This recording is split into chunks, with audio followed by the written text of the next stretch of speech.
আমি বাংলাদেশ টাইমসকে ফোন করে অনুনয় বিনয় করে রিকোয়েস্ট করেছি যে ভাই আপনারা যে পার্সপেক্টিভে নিউজটা করেছেন সেটা তো এটা না, তাহলে অনুরোধ আপনার কাছে আপনারা সেটা ডিলিট করে দেন, কেন আপনি এটা সরাচ্ছেন? আপনারা যে কল রেকর্ডটা দেখতে পাচ্ছেন এটা আজকের না কিংবা গতকালকেরও না, এটা হচ্ছে যে আজ থেকে প্রায় 3 মাস আগের ডাকসু নির্বাচন পরবর্তী সময়ে মহসিন হলের সামনে যখন আমি আমার জুনিয়রদেরকে দিক নির্দেশনা দিচ্ছিলাম যে ঐক্যবদ্ধ থাকতে হবে, আমি নেতৃত্বের জায়গা থেকে তো সেই দিক নির্দেশনা দিবই।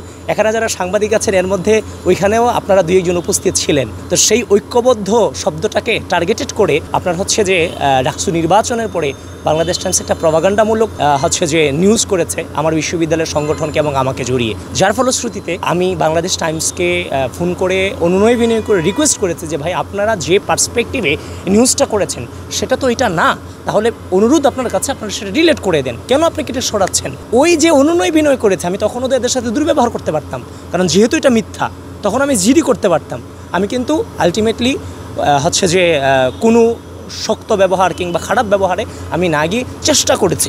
একই ধারাবাহিকতায় গতকালকে যখন ফটোকার্ডটা মিথ্যা ফটোকার্ড আমার নামে আর মায়েদের নামে করা হলো, তখন তো আর বসে থাকা যায় না। একের পর এক যখন এভাবে মিথ্যা প্রপাগান্ডা ছড়াচ্ছে তখন আমার নিরাপত্তার স্বার্থে, সংগঠন নিরাপত্তার স্বার্থে, সাংবাদিকতা সামগ্রিক সাংবাদিকতার নিরাপত্তার স্বার্থে আমি জিডি করেছি শাহবাগ থানাতে। পরের দিন আজকে দেখলাম 3 মাস আগের যে তাদের কাছে অনুনয় বিনয় করেছে যে প্রপাগান্ডামূলক নিউজটা সরানোর জন্য, তারা সেটাকে আজকে বিভিন্ন টাইটেল দিয়ে ভাইরাল করার চেষ্টা করছে, মানহানির একটা অপচেষ্টা করে যাচ্ছে। একমাত্র স্মার্ট সিটি বসুন্ধরা, আধুনিকতায় এক ধাপ এগিয়ে। এটা যদি সাংবাদিকতার নর্মসের মধ্যে পড়ে তাহলে দেখেন আপনারা প্রচার করতে পারেন এটাই সাংবাদিকতার নর্মস, আর যদি এটা সাংবাদিকতার নর্মসের মধ্যে না পড়ে তাহলে সেটা আপনারা প্রচার করতে পারেন হ্যাঁ এই ধরনের সাংবাদিকতার নর্মসের মধ্যে পড়ে না। সুতরাং এখন যে দায়িত্ব সেটা আপনাদের সাংবাদিকদের বিবেকের হাতেই আমি ছেড়ে দিতে চাই।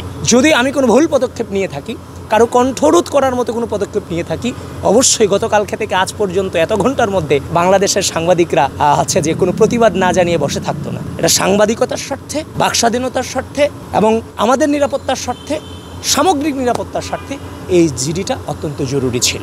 বিভিন্ন বট পেজগুলো যে নিউজটা করতেছে বাংলাদেশ টাইম ঠিক একই নিউজ একইভাবে ছাপিয়ে দিচ্ছে, তো সুতরাং এটা হচ্ছে একটা নির্দিষ্ট গোষ্ঠী এটার সাথে জড়িত, এটা স্পষ্টভাবেই আপনারা দেখতে পাচ্ছেন। তো সুতরাং আমি আপনাদের মাধ্যমে এটুকুই বলতে চাই, সত্যের লড়াই কখনো মিথ্যার কাছে পরাজয় হয় নাই।